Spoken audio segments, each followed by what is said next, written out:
Assalamualaikum warahmatullahi wabarakatuh. Perkenalkan, nama saya Lisnawati dari kelas AKM 3 NIM 14194714. Di sini saya akan mempresentasikan materi di Opsgen 1. Baik, di video kali ini saya akan membahas organ reproduksi wanita beserta fungsi-fungsinya, yang dimana kita akan mengenal organ bagian luar dan organ bagian dalam. Yang pertama saya akan menjelaskan organ genitalia wanita pada bagian luar terlebih dahulu. Yang pertama ini ada mon pubis. Mon pubis ini terletak di bagian atas, tepat di atas tulang kemaluan. Mon pubis ini terdiri dari jaringan lunak yang bentuknya agak menonjol. Di bagian ini rambut kemaluan akan tumbuh. Rambut kemaluan ini berfungsi untuk mengurangi gesekan ketika melakukan hubungan intim. Selanjutnya ada klitoris. Klitoris ini bentuknya kecil, seukuran kacang. Nah, di bagian ini juga dapat banyak jaringan syaraf yang sangat peka akan terhadap rangsang. Klitoris ini juga sangat berperan dalam melakukan hubungan intim. Setelah itu ada lubang uretal. Lubang uretal ini berfungsi untuk tempat keluarnya urin. Lubang uretal ini juga berada tepat di bawah klitoris. Selanjutnya ada vagina. Vagina ini berada di bawah lubang uretal yang berfungsi untuk melahirkan dan keluarnya darah menstruasi dan kopulasi. Selanjutnya ada anus. Anus ini berfungsi untuk tempat keluarnya feses. Nah, jadi pada setiap wanita yang normal akan mempunyai 3 lubang, yaitu lubang uretal, lubang vagina, dan lubang anus. Selanjutnya ada labia minora. Labia minora ini adalah membran yang tipis dan tidak memiliki rambut, akan tetapi memiliki kelenjar minyak, dan pada gambar ini ditunjukkan oleh area yang berwarna merah. Labia minora akan mengerucut pada bagian klitoris. Yang terakhir ada labia mayora. Labia mayora ini bentuknya lebih tebal dari labia minora. Pada labia ini juga dapat ditumbuhi rambut-rambut seperti ini. Nah, labia mayora ini juga mengandung jaringan lemak, kelenjar minyak, dan kelenjar keringat. Selanjutnya ada organ genitalia wanita bagian internal atau bagian dalam. Yang pertama ini ada ovarium. Ovarium ini bentuknya bulat dan ovum. Ovarium ini ditambat oleh otot sehingga dapat menempel di sisi luar uterus. Isi dari ovarium ini ada folikel-folikel yang nantinya akan menjadi ovum. Hal ini juga sangat menarik adalah bahwa setiap perempuan yang lahir itu sudah dikaruniai oleh folikel-folikel yang dengan jumlah tertentu. Biasanya adalah ratusan ribu hingga jutaan ribu. Nah, ketika dia mulai memasuki masa pubertas, maka setiap folikel-folikel ini akan dimatakan menjadi ovum. Selain memproduksi sel telur, ovarium juga menghasilkan hormon estrogen dan progesteron. Hormon ini dihasilkan berdasarkan siklus ovariumnya. Yang kedua ada fimbriae, yaitu rumbai-rumbai seperti tangan nih. Rumbai-rumbai ini akan menerima sel telur ketika diovulasikan oleh ovarium. Setelah diterima sel telur, lalu akan dialirkan ke tuba falopi. Tuba falopi ini akan mengalirkan sel telur menuju uterus. Di dalam tuba falopi ini terdapat banyak sekali silia yang bergerak searah. Nah, fungsinya untuk apa? Fungsinya ini untuk menggerakkan sel telur. Yang biasanya di tuba falopi terjadi fertilisasi atau pembuahan antara sel telur dan sperma. Selanjutnya ada uterus. Uterus ini adalah ruangan untuk tempat implantasi dan perkembangan fetus. Seiring fetusnya semakin besar, uterus juga akan elastis mengikuti fetus. Jadi, uterus itu terdiri dari 3 lapisan, yaitu perimetrium, endometrium, dan myometrium. Selanjutnya ada fundus. Fundus ini bagian atas dari uterus. Dinding uterus itu terdiri dari 3 lapisan. Lapisan yang paling dalam itu adalah endometrium. Nah, pada lapisan ini setiap bulan itu akan terjadi penebalan untuk mempersiapkan apabila terjadinya fertilisasi embrio itu nanti akan melakukan implantasi pada lapisan ini. Jika tidak terjadi fertilisasi atau pembuahan, maka penebalan dari lapisan ini akan rusak dan luruh, kemudian akan keluar sebagai darah menstruasi. Nah, lapisan pada bagian tengah adalah myometrium. Myometrium itu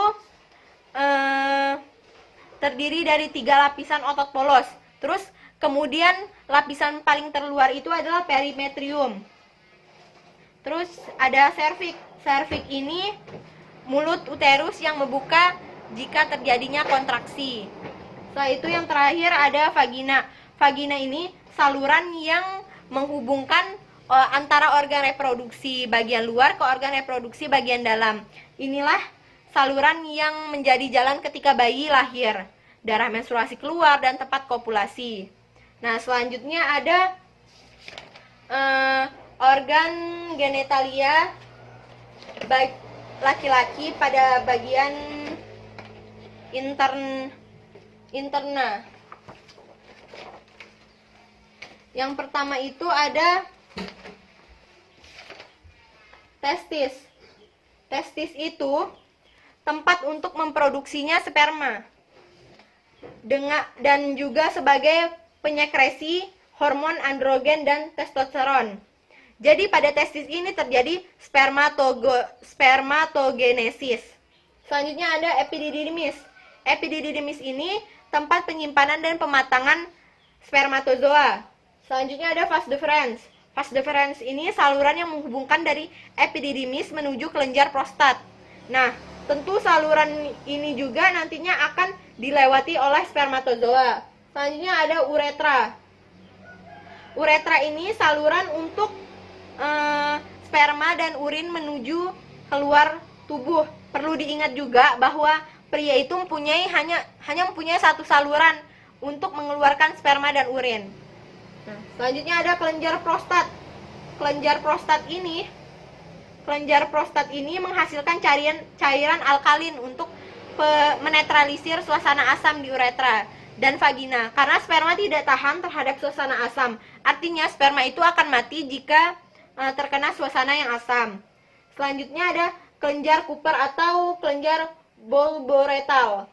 Nah, ini menghasilkan lendir untuk menetralisir uretra dari urin sebelum sperma ini diejakulasi.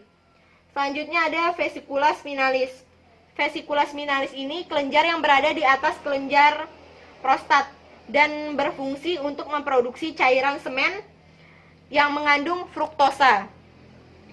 Fruktosa ini akan menjadi bahan makan bagi sperma sehingga menghasilkan energi dan sperma itu dapat bergerak. Nah, selanjutnya ada organ genitalia laki-laki pada bagian eksterna. Yang pertama itu ada penis. Penis itu organ kelamin pria yang berbentuk bulat atau panjang.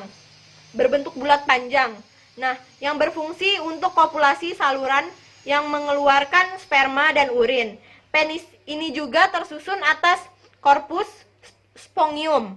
Nah, dan juga otot-otot yang akan berfungsi untuk ereksi penis. Selanjutnya ada lubang uretra. Lubang uretra itu menjadi tempat keluarnya sperma maupun urin. Jadi, yang membedakan antara sistem reproduksi pria dan wanita itu adalah bahwa organ reproduksi pria memiliki satu saluran untuk mengeluarkan urin dan sperma.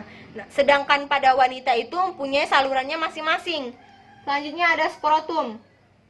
Skrotum itu kantong dengan otot kremaster yang menyembunyikan testis, yang fungsinya untuk menyangga dan menjaga kestabilan suhu testis. Ketika lingkungan luar itu hangat, maka otot skrotum akan relaksasi sehingga testis tampak menggelambir. Begitu juga sebaliknya, ketika lingkungan luar itu dingin, maka otot skrotum akan kontraksi sehingga testis mendekat ke tubuh. Sekian pemaparan saya mengenai organ genitalia wanita dan laki-laki pada bagian eksternal dan internal. Kurang dan lebihnya. Baik, di video kali ini saya akan menjelaskan fase menstruasi. Pertama-tama saya akan menjelaskan apa itu menstruasi terlebih dahulu. Menstruasi itu adalah keluarnya darah, jaringan, dan sel-sel epitel yang menyusun dinding rahim. Yang ini terjadi biasanya sekali dalam sebulan. Beberapa hari, misalnya bisa 5 hari atau seminggu lebih, atau mungkin bisa kurang dari itu. Ini biasanya terjadi pada seorang wanita ketika dia sudah menjadi seorang remaja sampai nanti masa menopause. Nah, dan yang keluar pada saat menstruasi ini nggak cuma darah, tapi juga cairan pada jaringan dan sel-sel epitel yang menyusun dinding rahim.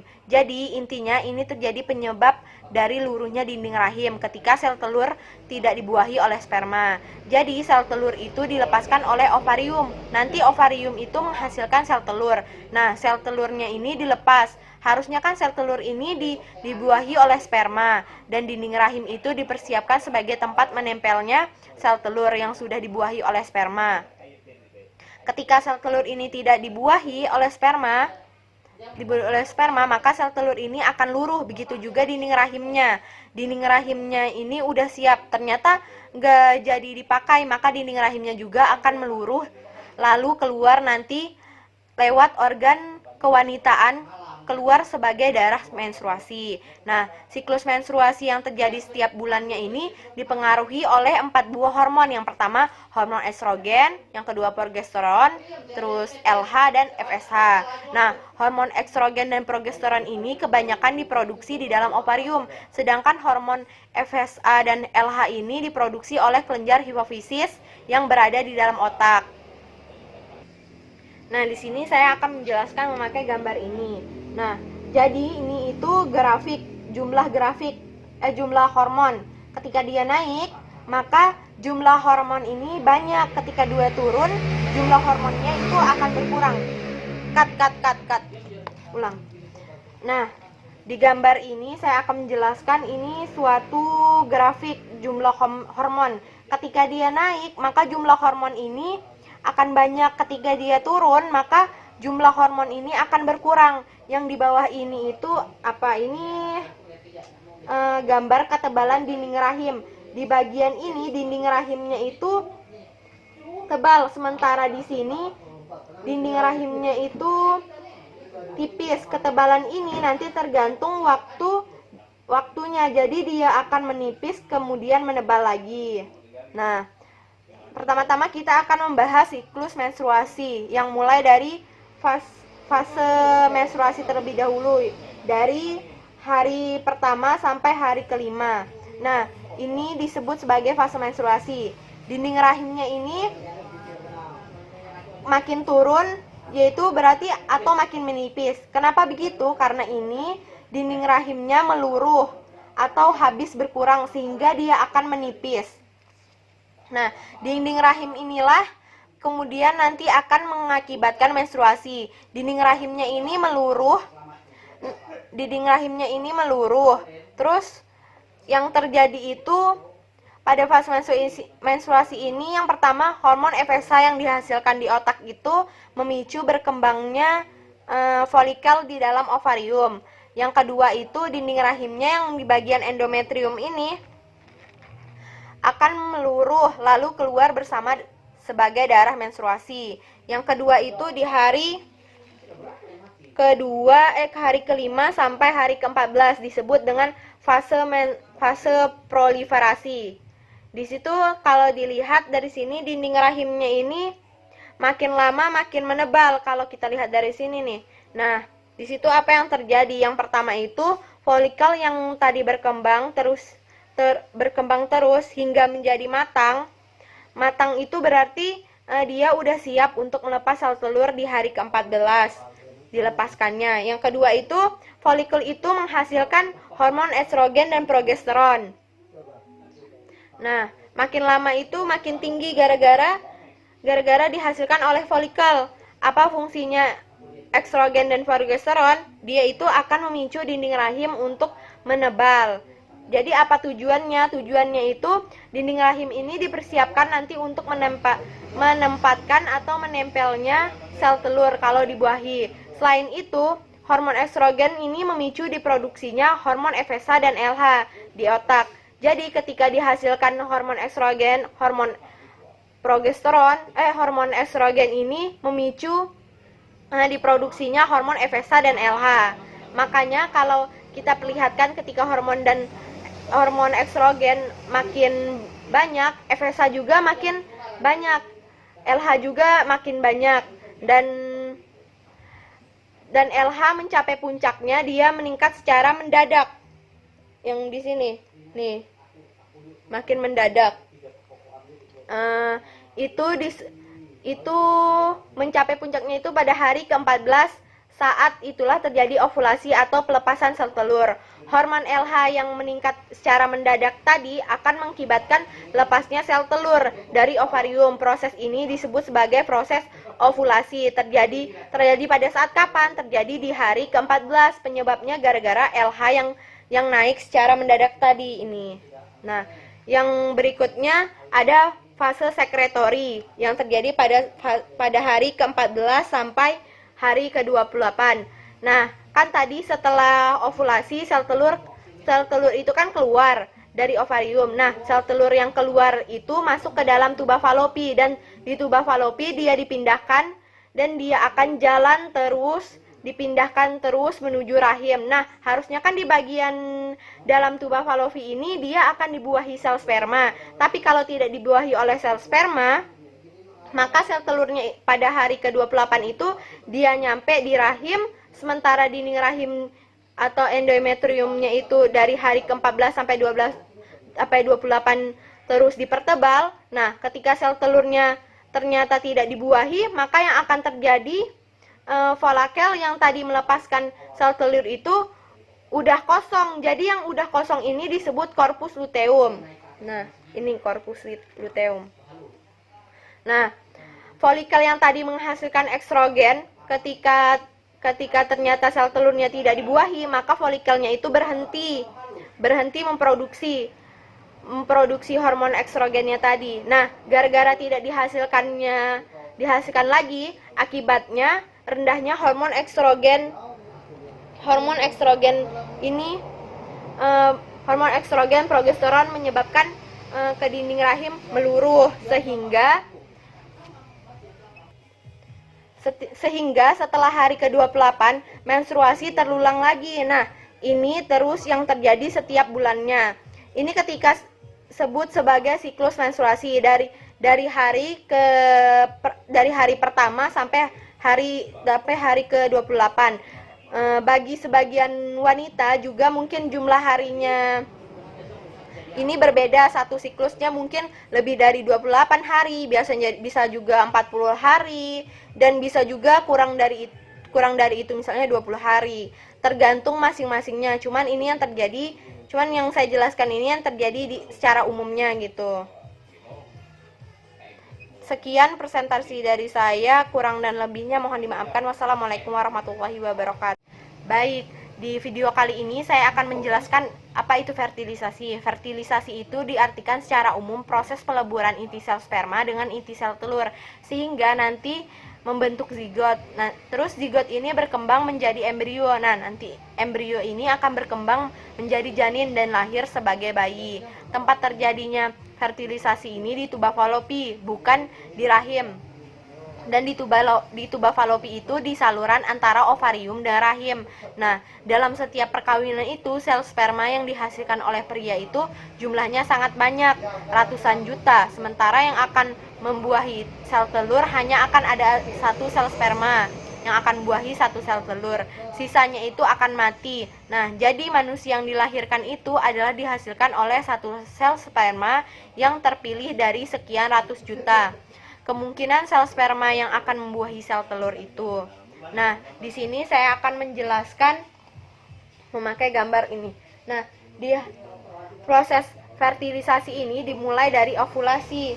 Ovulasi melepaskan oosit sekunder, terus terjadi pembuahan. Nah, di hari pertama ini sel tunggal atau zigot.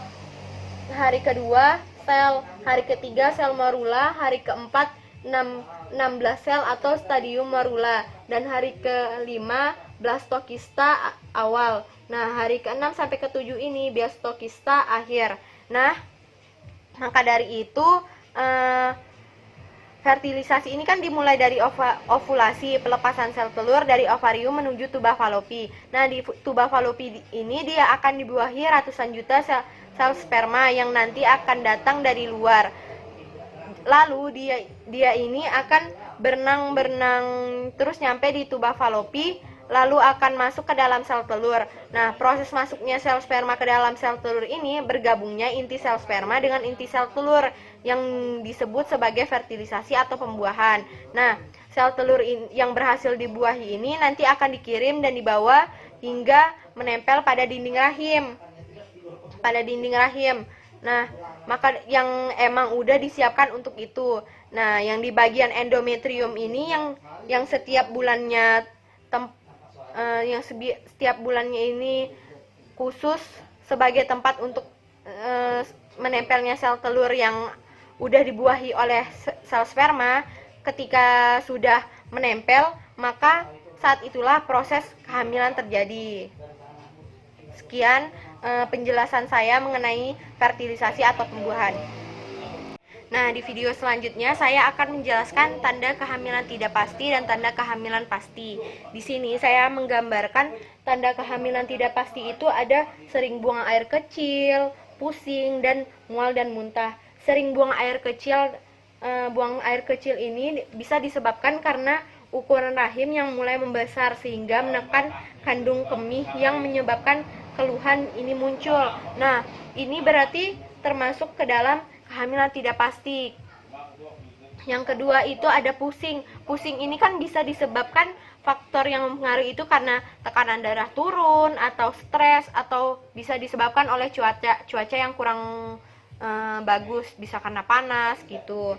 Ya, yang selanjutnya ini ada mual dan muntah, bisa juga karena dia itu mengonsumsi makanan yang udah expired gitu.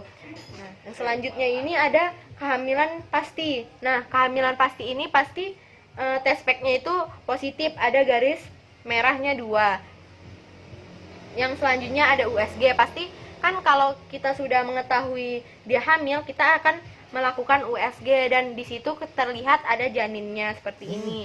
Nah, yang selanjutnya itu detak jantung janin. Nanti pada saat di USG atau diperiksa ke bidan-bidan terdekat, pasti ada mendengarkan detak jantung janin. Jadi itu termasuk ke dalam tanda kehamilan pasti. Sekian presentasi dari saya tentang kehamilan pasti dan tidak pastinya. Baik, di video kali ini saya akan menjelaskan tentang perkembangan janin dari 0 sampai 9 bulan. Nah, walau terdapat perubahan setiap minggunya, tahapan perkembangan bayi dalam kandungan itu umumnya dibagi ke dalam beberapa trimester atau periode 3 bulan.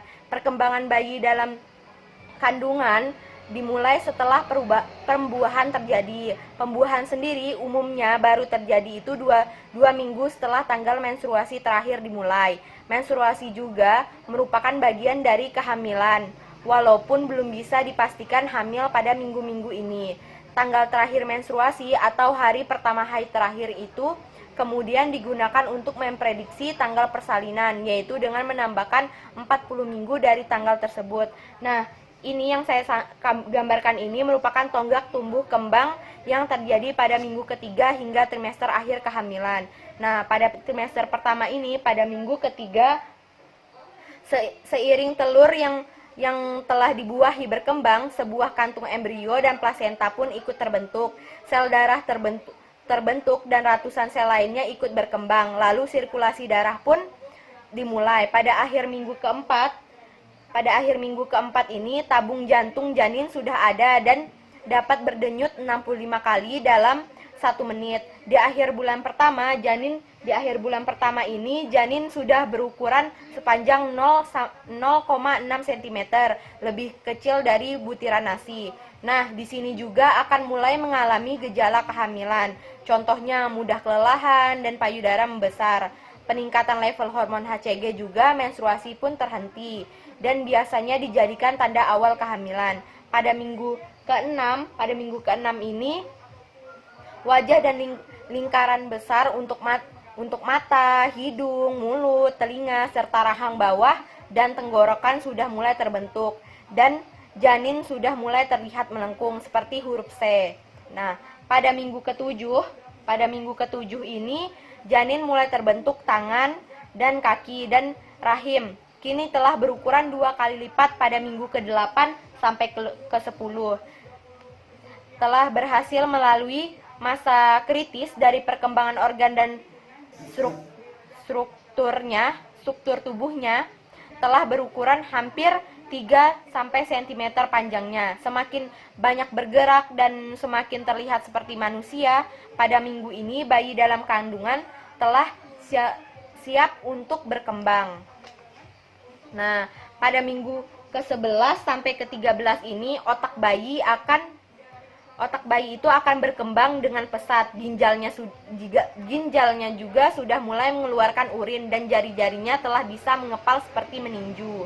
Nah, panjang bayi akan mencapai 8 cm. Memasuki minggu ke-12, alat kelamin bayi pun sudah mulai dibentuk.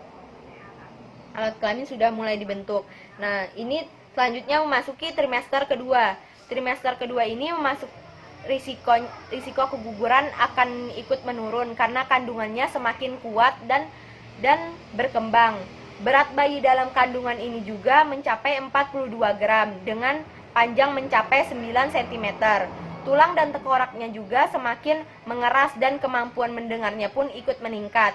Di sini juga mungkin akan merasakan tendangan dan melihatnya membuat berbagai ekspresi melalui pemeriksaan USG atau ultrasound khusus, misalnya USG 3 dimensi atau 4 dimensi. Ketika menjalani pemeriksaan kehamilan ke dokter pada minggu ke-14 dan ke-15, indera perasanya terbentuk dan ia sudah mulai bisa mendeteksi cahaya. Bayi akan mengalami lonjakan pertumbuhan pada minggu ke-16.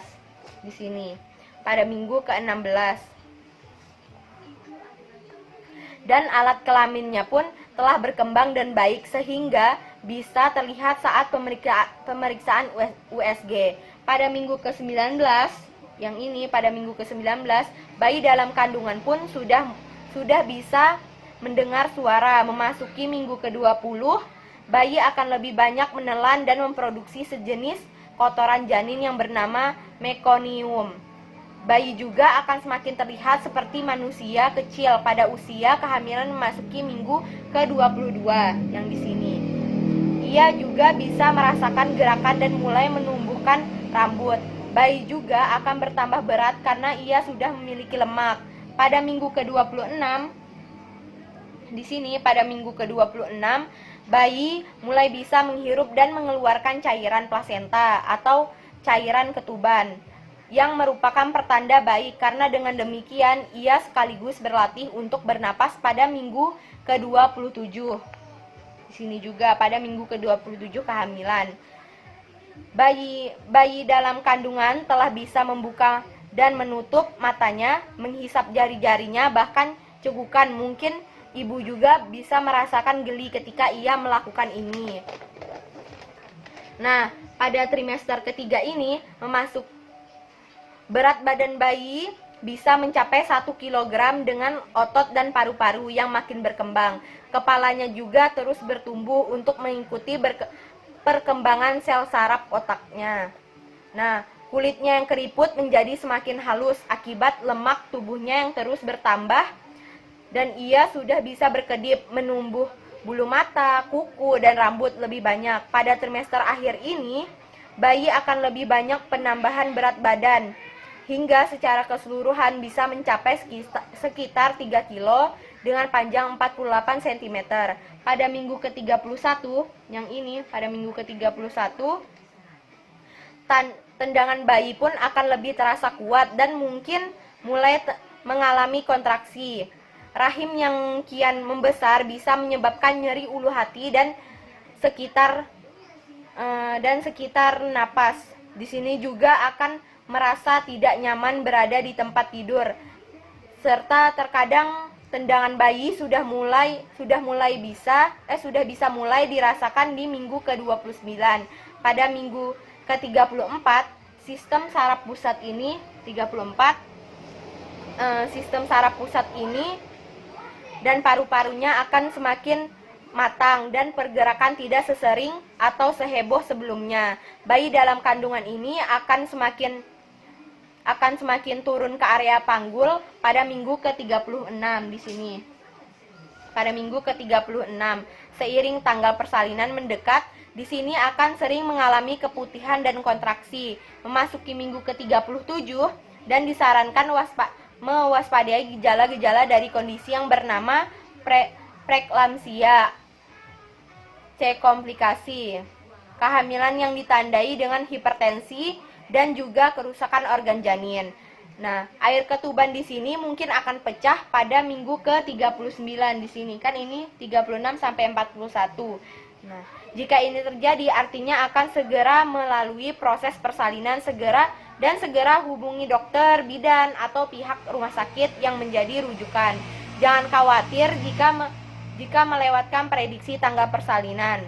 Hal ini adalah hal yang umum terjadi, namun mungkin harus melalui prosedur induksi jika usia kehamilan sudah mencapai minggu ke-42. Nah, terus diskusikanlah bersama dokter mengenai prosedur persalinan yang aman dan sesuai dengan kondisi kehamilan yang telah dialami itu. Terus rutin memeriksakan bayi dalam kandungan, juga membantu mengenali kelainan maupun masalah yang mungkin terjadi pada buah hatinya. Baik, di video kali ini saya akan menjelaskan persalinan normal dan persalinan sesar. Tahapan sebelum melahirkan normal ini disebut dengan kala 1. Dalam dunia medis dibagi menjadi 3 fase, yaitu fase awal atau laten, fase aktif, dan fase transisi. Pertama-tama itu ada fase laten. Fase laten ini merupakan fase yang paling lama dan tidak nyaman tentunya, dapat berlangsung 5-18 jam. Ibu hamil umumnya akan merasakan kontraksi ringan hingga sedang secara berkala selama 30-45 detik dan memiliki jarak 5-20 menit. Fase laten ini terjadi sampai bukaan serviks sekitar 3 cm. Yang kedua ada fase aktif. Fase aktif ini terjadi setelah bukaan serviks sudah mencapai 3-4 cm. Saat ini kontraksi akan lebih sering terjadi, yaitu setiap 2-3 menit dengan jangka waktu 50-70 detik. Yang ketiga ini fase transisi. Fase transisi ini adalah saat dimana posisi bayi sudah mulai bergerak turun. Yang kedua itu ada proses melahirkan normal, disebut juga dengan kala 2. Ini kala 2. Kala 2 ini yaitu ketika serviks sudah terbuka sempurna. Kontraksi yang dirasakan akan sedikit berbeda, yaitu berjalan sekitar 60-90 detik dan mereda setiap 2-5 menit. Selama kontraksi dan mengejan, kepala bayi akan mulai terlihat dari vagina yang terus melebar atau crowning. Saat hal ini terjadi, ibu akan merasakan rasa nyeri seperti terbakar pada jalan lahir. Dokter akan meminta ibu untuk tidak mengejan agar bayi dapat keluar secara perlahan. Hal ini juga dilakukan untuk menghindari robekan vagina dan perineum, yaitu daerah antara vagina dengan dubur. Untuk ibu, yaitu mengeluarkan cut yang tadi, yang untuk ibu. Sampai ulang dari saat hal ini terjadi, ibu akan merasakan rasa nyeri seperti terbakar pada jalan lahir.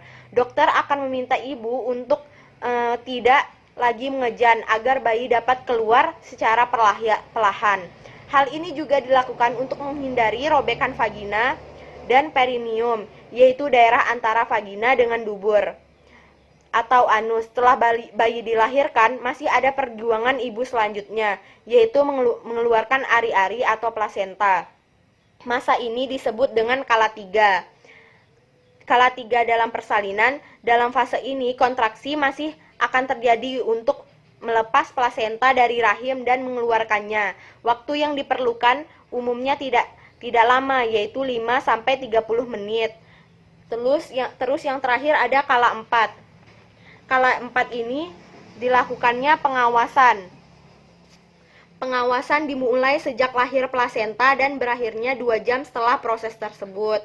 Yaitu observasi yang harus dilakukan di skala 4 atau pengawasan ini yaitu tingkat kesadarannya, pemeriksaan tanda-tanda vital, tekanan darah, nadi, dan pernapasan. Yang ketiga, kontraksi uterus. Yang terakhir, terjadinya perdarahan normal jika tidak melebihi 400 sampai 500 cc. Terus selanjutnya ada persalinan sesar.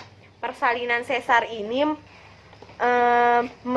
melahirkan melalui bedah kat-kat.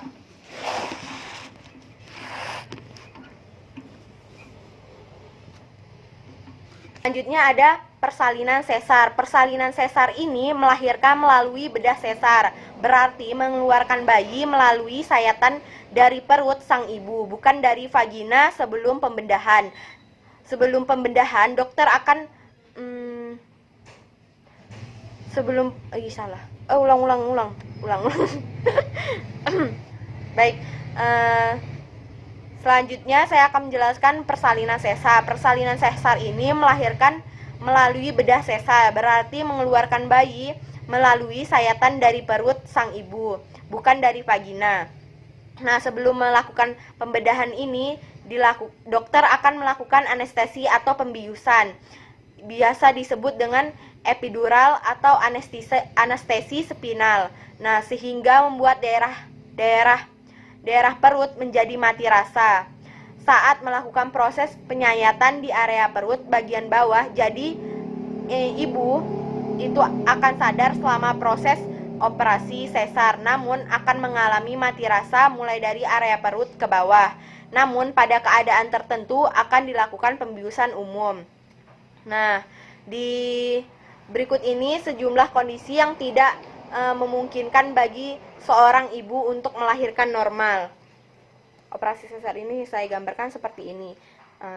Untuk kondisi yang ibu yang tidak bisa melahirkan normal itu seperti prolap tali pusat. Kondisi itu di mana tali pusat menutupi jalan lahir, baik mendahului bagian tubuh janin maupun bersamaan dengan keluarnya janin. Terus ada kelainan posisi janin. Kelainan posisi janin itu di mana posisi janin yang normal kan saat akan dilahirkan itu adalah puncak kepala berhadapan dengan bukaan leher rahim. Terus dengan posisi wajah itu menghadap ke depan atau ke belakang. Terus yang terakhir ada denyut jantung janin tidak stabil. Hal ini dapat menjadi tanda janin mengalami hipoksia. Terus yang terakhir, terus ada lagi ibu yang terinfeksi herpes genital atau HIV. Ibu tidak diperkenalkan untuk melahirkan normal.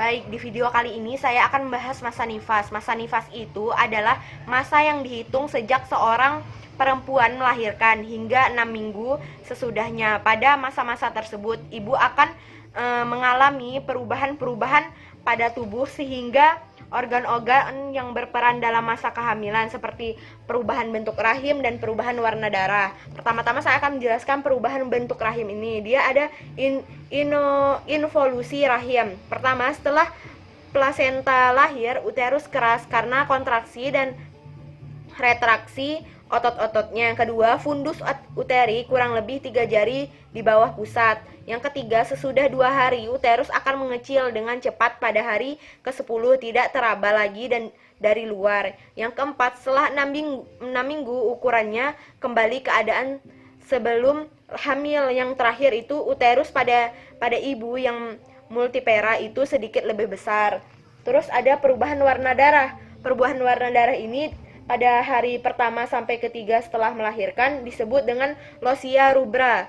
Warna darahnya itu merah darah, bau amis, dan banyak sisa-sisa selaput ketuban.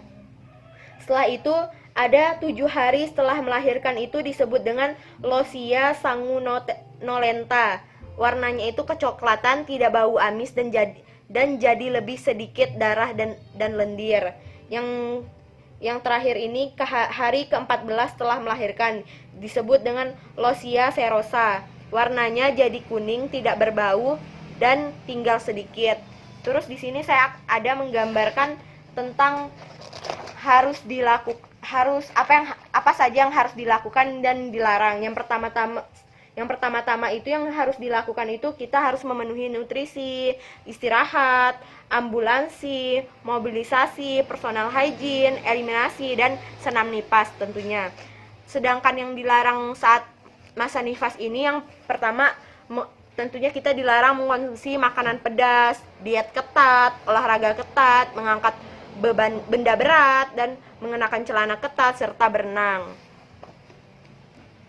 Baik, di video kali ini saya akan membahas tentang IMD atau inisiasi menyusui dini. Itu termasuk dalam tahapan paling penting untuk dilakukan ibu dan bayi setelah persalinan. IMD ini adalah proses pemberian ASI sesegera mungkin pada si kecil dalam 30-60 menit setelah kelahirannya.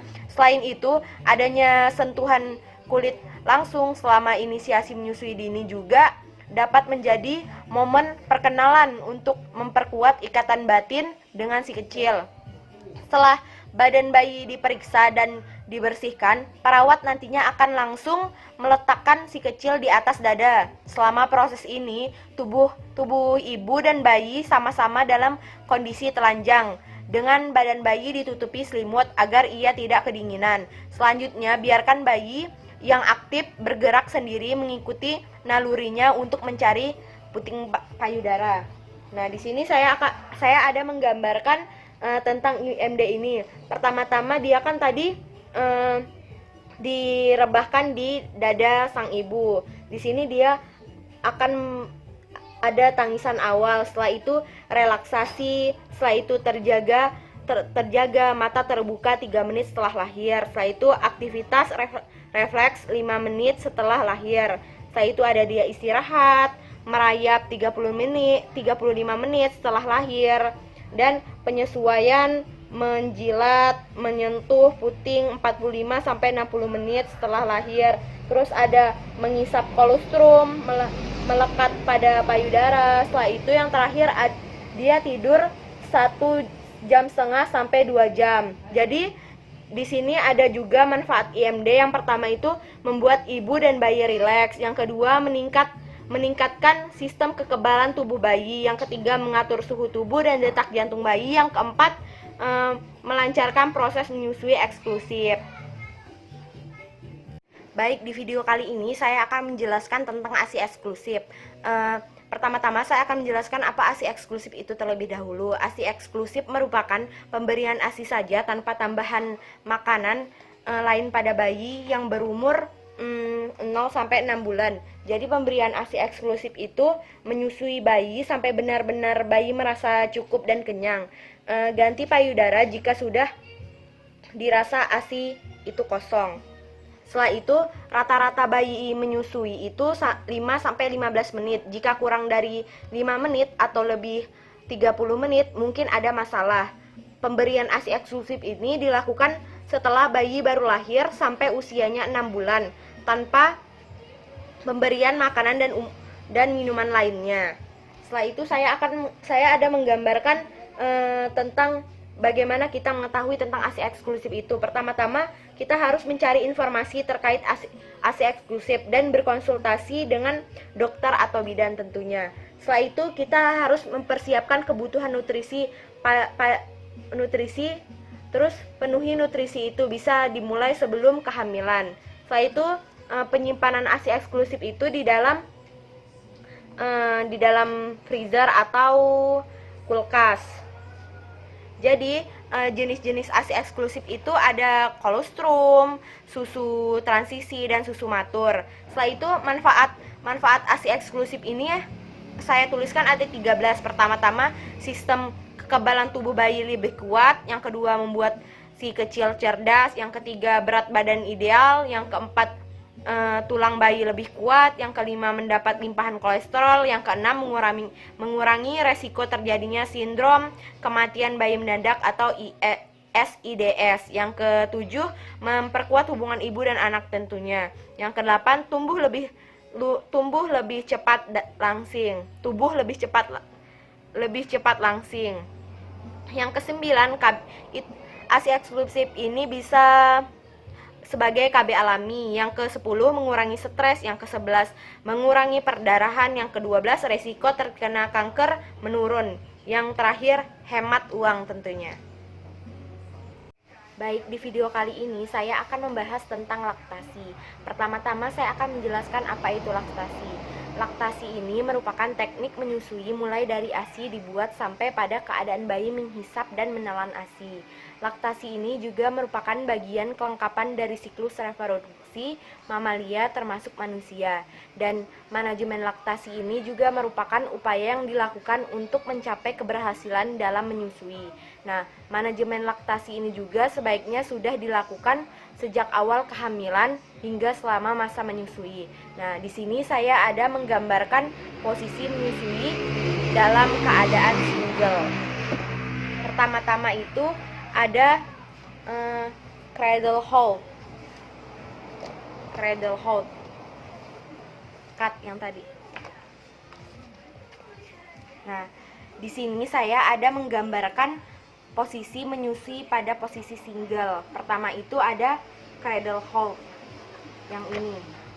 Cradle hold ini posisi menggendong. Pada posisi klasik menyusui ini, bayi digendong dengan kepala bayi ditekuk di sikut tangan ibu. Kemudian jika dia menyusui pada payudara kanan, letakkan kepalanya pada siku tangan kanan ibu dan bokongnya pada telapak tangan kanan. Yang kedua ada football hold. Football hold ini posisi menyangga kepala. Pada posisi ini ibu menyangga kepala bayi dan dengan telapak tangan, sementara tubuh bayinya ini diselipkan di antara tangan ibu, seperti memegang bola atau tas tangan. Jika ibu akan menyusui pada payudara kanan, maka ibu memegang bayi dengan tangan kanan. Selanjutnya ada posisi laid back position. Laid back position ini posisi bersandar, di mana ibu duduk santai dengan bersandar pada punggung beralaskan bantal. Susui bayi dengan posisi bayi tengkurap di atas perut ibu. Selanjutnya ada lying down atau side lying, atau bisa disebut dengan posisi tidur bersisian. Di sini ibu berbaringlah di samping bayi sambil memposisikan kepala bayi menghadap ke puting. Selanjutnya saya di sini menggambarkan posisi menyusui untuk ibu yang mempunyai bayi kembar. Yang pertama ini tongueless position. Tongueless position ini tidurkanlah bayi ini menghadap kanan atau kiri, sedangkan anak menghisap kedua payudara. Ulang. Selanjutnya saya menggambarkan posisi menyusui untuk ibu yang mempunyai bayi kembar. Yang pertama itu ada tongueless position. Di sini ibu menidurkan badannya menghadap kanan atau kiri, sedangkan untuk anaknya menghisap kedua payudara. Selanjutnya ada depressed latch. Depressed latch ini posisikan bayi sedikit duduk di pangkuan atau sembari berbaring, biarkan mereka menghisap payudara dari sisi kanan atau kiri secara tegak. Selanjutnya ada double football. Double football ini meletakkan kedua bayi di sisi kanan dan kiri dengan kedua kaki menghadap arah belakang tubuh ibu. Selanjutnya ada foot cross. Foot cross ini letakkan anak persatu di sisi kanan dengan posisi badan tepat di depan dada, sedangkan bayi satunya ini di payudara kiri hingga membentuk huruf X. Selanjutnya ada football and cradle. Football and cradle ini posisi kedua bayi serong dari dada ibu. Terus pastikan tubuhnya ini menghadap ke samping untuk memudahkan proses menyusui. Nah, setelah itu ada perlekatan bayi dan ibu yang baik. Yang pertama itu dagu sang bayi ini menyentuh payudara ibu. Selanjutnya mulut dari bayi ini terbuka lebar dan bibir bawah terputar keluar. Selanjutnya lebih banyak lebih banyak areola bagian atas yang terlihat dibanding bagian bawahnya. Selanjutnya yang terakhir itu tidak menimbulkan rasa sakit pada puting susu. Nah, di laktasi ini juga ada infeksi payudara atau disebut dengan mastitis. Biasanya terjadi pada jaringan payudara, umumnya menyerang ibu menyusui yang 12 minggu per 1 setelah persalinan. Nah, penyebabnya itu gimana? Penyebabnya itu karena penumpukan ASI di kelenjar payudara. Itu yang pertama. Yang kedua, gangguan bayi tidak mampu menyedot ASI dengan baik. Yang ketiga, pengeluaran ASI tidak teratur. Yang keempat, hanya menggunakan satu payudara untuk menyusui. Yang selanjutnya ada untuk pengobatan dari infeksi payudara ini sendiri. Yang pertama itu pemberian obat antibiotik, kompres hangat selama 15 menit, selama 4 kali sehari, konsumsi obat pereda nyeri, istirahat, dan menyusui secara teratur. Sekian pembahasan saya mengenai materi di Opsgin 1, kurang dan lebihnya mohon dimaafkan. Dan jangan lupa di komen, like, and subscribe, karena itu berpengaruh dalam penilaian responsi Opsgin 1 saya. Mohon bantuannya. Wassalamualaikum warahmatullahi wabarakatuh.